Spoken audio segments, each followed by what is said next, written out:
Hey everyone, you're in for a special treat. You're going to hear the conversation I had with Nora on the concept of a grudge book, which is her form of journaling. I am a big fan of journaling, and it's commonly recommended by therapists. Additionally, it's something that most people have access to and is relatively inexpensive as a self-care practice. In this interview, you'll hear how Nora used the Grudge book through one of the most difficult times of her life, the loss of a loved one. Welcome back to Savvy Psychologist. I'm your host, Dr. Monica Johnson. Every week on this show, I'll help you face life's challenges with evidence-based approaches, a sympathetic ear, and zero judgment. Hi, Nora. Welcome to the Savvy Psychologist podcast. Super happy to have you here. Thank you for having me. Today, I wanted to talk to you about the Grudge book. It's something that's been really interesting to me because I'm a big proponent of journaling for my patients. So I wanted to start by asking, how did the Grudge book come about? I have also always been a journaler. I have been a documenter. I've also always been a person who obsesses, a person who is, I think sometimes I've almost dismissed it as pettiness or as maybe even something worse, maybe even oh, I'm a bad person because I'm so affected by this other person's actions or inactions. So if you review any of my journals, which yes, line the closet walls where I am speaking to you right now, you will see evidence that I've always been a documenter. But in 2014, my husband Aaron died of brain cancer, and he died after my father had just died of, cancer in general cancers. And my dad died 5 days after I lost my second pregnancy. So things were bad. And a thing that I don't think we are as open about as we could or should be, because we lack so much awareness, especially when we're suffering, is that suffering people are often the worst. It's so hard to be around a person in pain because we are not always good people. We are focused on our own pain. And I was so focused on my own pain, which, justifiably, that was okay of me. But a part of it was that I was so lonely that I was convinced that everybody's actions or inactions around my grief, around my suffering, were somehow a reflection of me. And they were their own personal shortcomings. And I was keeping score. Monica, I was keeping score in the worst ways, just mentally cataloging what people did and didn't do, the things they said that were horrible or that they, said they would do and didn't. And I was so filled with rage because rage is easier to feel than grief. Right. It's more active, right? It feels like, if I'm going to sit around and grieve, it feels like, oh, golly, and this is, maybe just a root of all this toxic capitalism that we all live in. But it's oh, I got to be doing something, right? And just sitting around being sad, is that helpful? But no, sitting around and just raging, that feels active. That feels like I'm really doing something. And I resisted therapy for as long as possible, which I could just kick myself for. But you get to things when you get to them. And my therapist recommended that because I was brought a notebook to therapy because I'm a good patient. Praise me. I'm taking notes. I brought an agenda of things to discuss. And she recommended that I write down all of these things, all of these grudges I was holding, and that I get really, really, really detailed.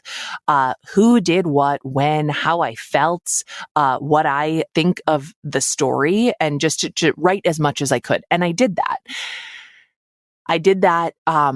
For a long time. I got detailed. I started a new notebook. And with every notebook, I write my name and my address or my email address or my phone number. I write some, way for people to get in touch with me. And I brought it out on a plane, and I then tucked it into the seat back pocket, and I left it there.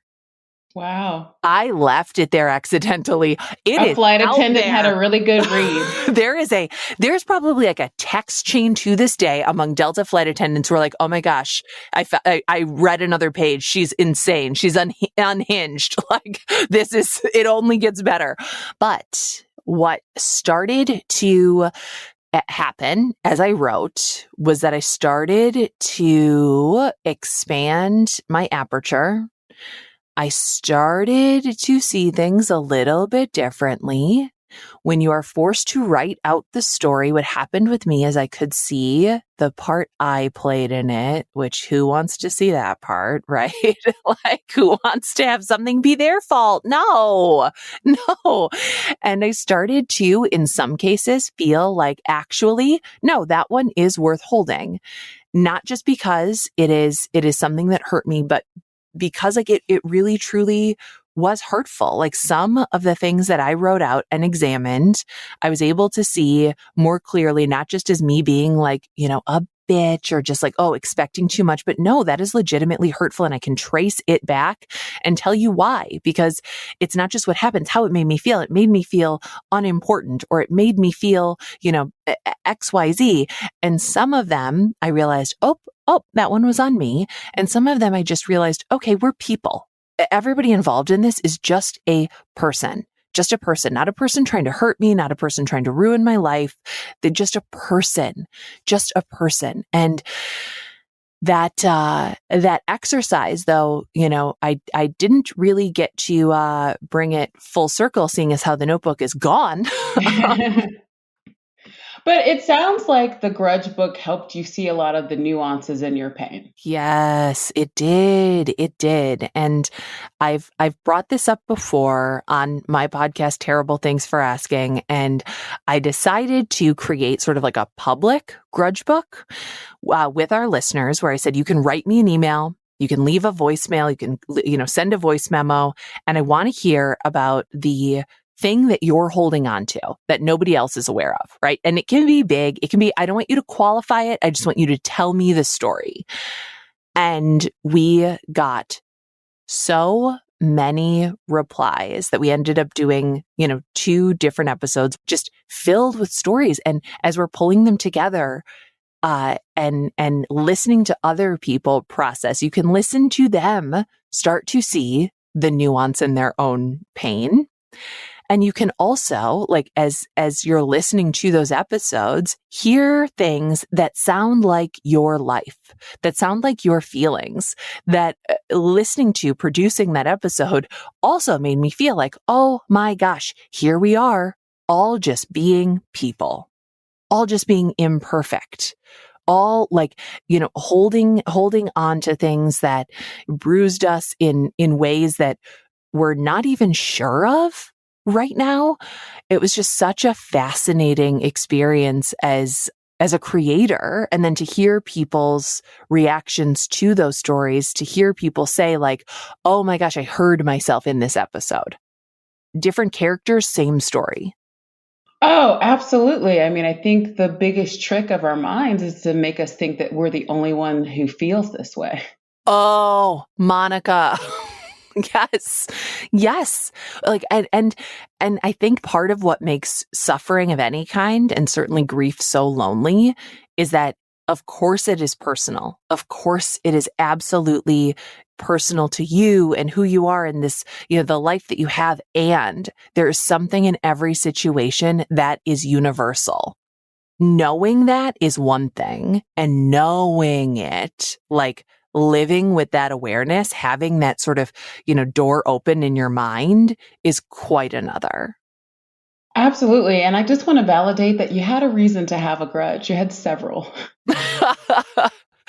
I did. It's like, and also like when I look back at that time in my life, what I see and what I try to remember at almost like every point is like, almost every time we are going through something huge, every single time, it's a first for us. I don't care if, you've lost 5 jobs. When you lose the 6th one, that's the first time you've lost that job. I have a close friend who's going through something really, really difficult. And another friend texted me and was like, what do we do? And I said, I was about to text you, right? And I create this podcast about hard things in life. And yet when those things revisit me, I am a first timer every time. And so everyone around me, when my husband died, after my dad died, after I had a miscarriage, that was their first time too. Like, like Oh, they had absolutely. also never walked me through something like this. Weird that none of us knew the steps to a dance that we did not know that we were doing, you know? Right. How do you feel, through going through this process? What do you think has been the biggest benefits for you? Yeah. I think one of the benefits is perspective, which is not a constant state of being, right? Like having, like when people say like have perspective, usually they just mean like have my perspective. Like you always have perspective, but it is like a reminder to myself that mine is not the only one. Empathy and compassion require our imagination, which also requires our patience too. Sure. And it has reminded me, it reminds me to be patient. I love reacting, Monica. I love Hmm. reacting. It's like not everything requires my immediate reaction. And in most cases, the situation could be vastly helped by me shutting up and possibly shutting down for a bit, like, Well, just taking like an adult timeout to just go and yes. assess the situation. Right. Absolutely. Right. And when I watch, like, I have little kids still, you watch an 8-year-old or you watch, a 5-year-old or hell, you watch a 15-year-old or a 20-year-old react to something and like cycle so quickly. And you're like, oh my God, that's me too. I do that. Like you see it in a kid and you realize like, oh, I'm really not that, much more advanced just because I'm, 20 something years older than you. Oh, no, that child part always lives inside of us. It's not something you get rid of. It's Uh, just something that you learn to yeah. interact with in a different Yeah. way. One thought, and I guess within that, also a question that I have is a lot of times when I talk to my patients about journaling, one of the things that I tell them is if you keep it in your head, it is only limited by your imagination. But when you write something down, this is also true when you talk about something, but like when you write it down, it now has to live by the laws of physics. Oh. And so, in that way, just the act of journaling something makes it smaller, makes it feel more manageable, and you can get some degree of relief from it. Mm. Was that similar to your experience, or was your experience different in some Yeah, way? no, I think that's such a beautiful way of putting it. And also, once you say something out loud, I find this like when I process things in therapy or when I process them with, a friend or with my husband or when I write them down for my eyes only, once you have to see it on the page or hear yourself say it, Mhm. I mean, you really see it and hear it, right? When you see yourself write down, like, when you have to say it out loud, the mental leap that you've taken in the privacy of your own beautiful brain that allows you to, to think things like, well, obviously this person has no respect for me, hates me, and hopes I die. When you have to like say that out loud and you're like, okay, that might not be a total fact. I might be projecting that. I might be inventing that. Right. I, it's very transformative to a situation. And I'm not a naturally patient person. I'm really not. And it is a practice in patience for me. Yeah, and that patience has allowed you to have a lot of discovery, it sounds like. Yeah. And sometimes I think that I want discovery. I want like a light bulb moment where you're in the darkness and the light bulb switches on. And I've said this before, but it's like, usually it's like a dimmer switch, right? Sure. Or it's like a sun rising where you're like, wait, is that, and things become a little bit more clearer. And that does take time. Like it takes time. And we do live in a culture and a world that like prioritizes like hot takes and quick reactions. And it is normal and should be normalized, more normalized to like take your time, take your time. Like we don't need to automatically, take a situation and try to turn it into, something bigger, try to, build a case and like find our allies. Like you can sit with it or step away from it for a moment and then write it out in a notebook, and later you can burn that notebook. Like, you don't have to carry that feeling with you forever. And sometimes a notebook is the way to get it out. Sometimes just like calling a friend and saying, I have to say something absolutely that I know is bananas to you and I don't need advice. I just need you to listen to me is a way to do it. Yeah. Another form of this that sometimes my patients will do is they will write a letter to the person that they're upset with, but they don't send it. And so they'll write it. Sometimes they'll bring it into session with me and read it to me. And then we destroy it. And with destroying it, we just let that emotion just fly away into the ether. I love that. And I love the ether. I love it reabsorbing things. Oh, it's great. There's only so much you can hold inside of yourself. This is about, I try to tell people all the time, like the universe is limitless for a reason. Like release this out into the world. It'll float away into space. Yeah. Yep. Maybe some aliens like 90 million light years away will pick up on the frequency. And they'll be like, what is wrong with people?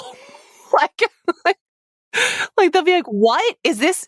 This is what they're doing down there? Let's those Earth people flying by. Those Earth people hold a lot of grudges. Yeah. Not worth our time, frankly. Let's leave them be. Do you have, as a way to kind of tie this all together and wrap up, do you have any suggestions for anyone who would be starting their own grudge book? Oh my gosh, write as freely as you can.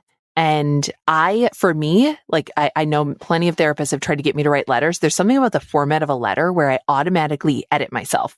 There's something about the act of even pretending that another person might read it that ruins it for me. And I don't know why.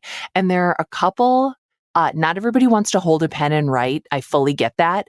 Open a Google document. Anything can be a notebook. Open your voice memos on your phone. And this is like one of, my favorite things to do.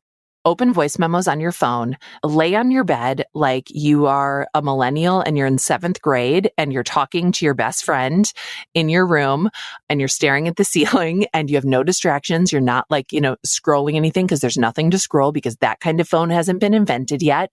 And just talk, say out loud all of the things, because getting it out verbally sometimes, hearing yourself say it, hearing yourself tell the story, hearing yourself cry or get mad or take those, the giant A to Z leaps that we sometimes take mentally, hearing yourself say it out loud can be so helpful. You never have to listen to it again. Right. You never have to listen to it again. You can delete it if you want. You can keep it and you can set a calendar reminder to say listen to this in 1 month and see how you feel about it then.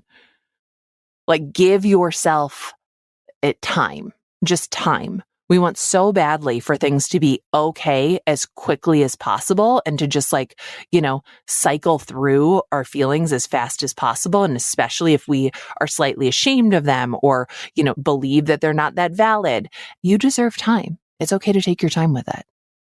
Yeah, thank you so much for that advice and also for your time today. If anyone wants to find you online, what is the best way to go about doing that? Oh, you can find me online. My screen name is, because I'm a senior millennial and we never just used our names for things. Come on. I'm from the AIM class of 2001. Is Nora Borealis. That's not my last name. My last name is Nora McInerny. My website is noramcinerny.com or noraborealis.com. I'm on Instagram as Nora Borealis, and my podcast is Terrible Thanks for Asking, and you can find that wherever you listen to podcasts. Yeah, thank you so much for your time today, and it was delightful speaking with you. Thank you, Monica. The Savvy Psychologist is a quick and dirty tips podcast. It's audio engineered by Steve Rickyberg with script editing by Adam Cecil. Our assistant manager is Emily Miller, and our marketing and publicity assistant is Savina Tomlin. Follow Savvy Psychologist on Apple Podcasts, Spotify, or wherever you listen to podcasts. That's all for this episode of Savvy Psychologist. Thanks for listening. I'll see you next week.